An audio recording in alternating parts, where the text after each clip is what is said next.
안녕하세요. 세상 참 기막힌 이야기들이 많고 많지만 저와 같은 사연도 있을까? 해서 혼자 마음속으로만 끙끙 앓다가 고심 끝에 여기에 사연을 보내어 제 이야기를 늘어나 봅니다. 제가 어릴 적 저희 집은 너무나도 찢어지게 가난했습니다. 그 가난한 정도가 항상 돈이 없어서 집에 벌레들이 기어다니고 방음도 잘 안 되는 반 지하방에서 살았었죠. 저희 엄마는 항상 아버지를 잡아먹을 듯이 닭달아였고 성격이 병약했던 아버지는 그런 엄마의 성화에 모시겨 매일매일 일에 찌들어서 싫었었습니다. 제가 기억이란 걸 자각하게 된 4살 무렵부터 10살까지 엄마의 닭달에도 불구하고 집안의 형편은 나아질 기미가 전혀 보이지 않았습니다. 아니 오히려 9살 무렵부터는 집의 형편이 너무나도 어려워서 밥 세끼 생겨 먹기도 너무나도 힘들었죠. 정말 매일매일이 지옥 같은 전생이었죠. 엄마는 그린 아버지를 보며 항상 한심한 인간이라며 욕을 했고 아버지는 엄마의 폭언 속에서도 아무 말 없이 묵묵히 견뎠습니다. 그러던 어느 날 제가 10살이 될 무렵 아버지가 갑자기 집을 나가서 사라지셨습니다. 엄마의 잔혹한 잔소리 때문이었을까요? 왜 이빠가 인들어오냐고 물어보면 엄마는 그 인간 염치가 없어서 인들어오는 거라고 들어오기만 해보라고 내가 가만 인들거라며 저한테 눈을 부라리며 엄마는 말을 했죠. 이빠가 그렇게 실종이 되어 엄마는 경찰서도 찾아가 신고도 했고 그 후로도 밑번에 아버지를 찾으려는 활동도 했습니다. 그렇게 몇 년의 시간이 흘러 제가 중학교 3학년이 될 무렵 아버지가 실종 선고가 나서부터는 저희 집은 갑자기 부자가 되었습니다. 아버지의 실종 선고까지 보험사에서도 여러 번 나오고 여러 조시를 받는다고 저한테도 이것저것 물어보기도 했고 저는 제가 아는 사실 그대로 말을 했습니다. 그리고 오랜 기간의 귀찮은 조사 끝에 아버지는 사망 처리가 되어 보험금을 받게 되었죠.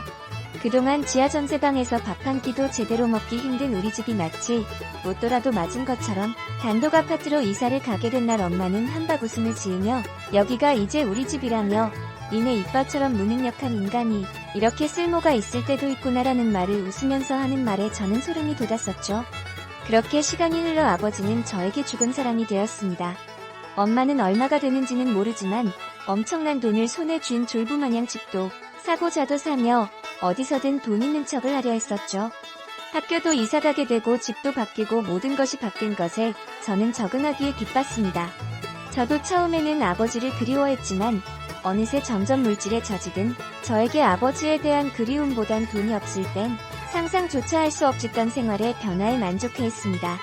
제가 고등학생이 되고 나서는 엄마에게는 남자가 생겼습니다. 그전에도 남지들이 있었던 것 같지만 이번에는 엄마보다 좋기 10살은 어려 보이는 남지들을 만나고 다니며 저에게 당당하게 남자친구라고 소개시키던 우리 엄마. 그때는 저도 이빠가 돌아가시고 얼마나 외로우시겠나 하면서도 돌아가신 아빠의 보험금 때문에 저렇게 젊고 잘생긴 남지를 만나는 게 아닌가 싶더군요. 그런 생각을 힐 때면 가끔은 슬퍼지더라고요.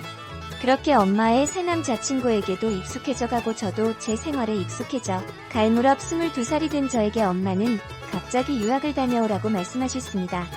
해외에 나가서 공부도 좀 하고 요즘 국내 대기업 취직한 매들 중에 유학 안 다녀온 매들이 없다면서 해외 나가서 경험 좀 쌓고 오라고 하시더군요.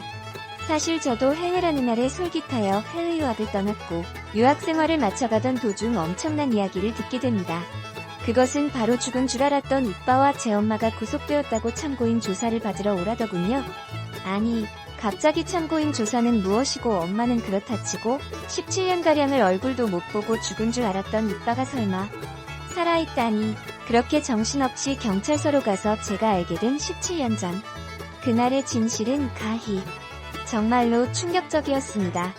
너무나도 가난에 찌들었던 저희 집은 엄마가 아버지를 쥐어짜고 혼들어대다 돈 벌 방법을 생각해낸 게 바로 아버지의 보험금을 노린 사기극이었던 거죠. 아버지는 낚시를 하러 간다고 친구들과 밖으로 나갔고 그렇게 그 뒤로는 노숙자처럼 이곳저곳을 숨어 살면서 지냈던 겁니다. 듣기론 저희 엄마가 그렇게라도 가정에 도움이라도 되라며 아버지를 닥달했다네요. 이미 이 세상에 없는 사람이니 어디 가서 신분을 밝히고 일할 수도 없었던 아버지는 10년이 넘는 세월을 노숙자로 떠돌면서 살았는데 제가 유학을 떠난 사이에 엄마는 새 남자와 살림을 차린 거였습니다. 너무 힘이 들어 몰래 엄니를 만나며 조금씩 돈을 받았던 아버지는 엄마에게 남자가 생긴 것을 알고는 도저히 참지 못하고 경찰서에 가서 모든 사실을 닦아 발린 거였죠. 그 덕분에 저희 엄마와 이빠 둘 다 실형을 받게 되었고 끝내 감옥에 들어가게 되었습니다. 그 찰나가던 저희 집은 재산을 전부 다 압류당하게 되었고 저는 유학을 못 마치고 돌아와 부모님의 감옥 수발을 들게 되었네요. 엄마에게 면회를 가면 엄마는 분노에 찬 목소리로 아버지를 탓하는데 저는 엄마가 아버지를 월화의 아니라고 생각이 됩니다. 아버지 보고는 대체 왜 그러고 사셨냐고 하니까 유약한 아버지는 엄마가 시키는 대로 했었고 미중에는 일이 너무 커져서 진실을 밝히면 이렇게 될 게 두려워서 그렇게 노숙자로 싫었다네요. 저한테는 그저 미안하다고 하는데 전 멀쩡히 살아있는 아버지를 팔아서 그동안 호강했다는 것에 이루일할 수 없는 너무나도 큰 죄책감이 들었습니다. 앞으로 저는 어떻게 살아가야 할지 모르겠네요. 엄마라는 사람 참 너무 못되군요. 어떻게 사람이 아버지한테는 가정을 위해서 희생하라고 하고선 본인은 새 남자랑 살고 있다니 너무 뻔뻔하네요. 아빠도 잘못이지만 가족을 위해서 위험을 감수했겠죠. 뒤늦은 것지만 진실이 밝혀져서 다행입니다. 아직 나이가 어려서 하고자 하는 일 열심히 해보세요. 그러고 능력이 생기면 그동안 노숙자 생활하며 가족에게 인생 바친 불쌍한 아버지 보살피면 좋겠네요. 3. 아이고 불쌍해라 엄마가 나쁘네요. 엄마는 버리고 아빠를 변호해주고 살려주세요. 아빠는 부족하니까 부인이 시키는 대로 했을 거예요. 세상에 그런 나쁜 년이 어디서요? 엄마라고도 하지 말아요.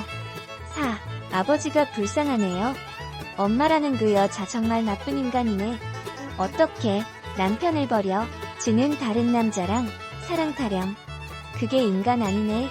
스님님, 엄마라는 여자 버리고 아버지한테 앞으로 잘해드리세요. 오, 아버지가 너무 가엾네요. 그센 엄마 아버지를 팔아 호강하고 싶었을까? 그것도 부족해서 젊은 남자들과 살고 참 안타깝네요.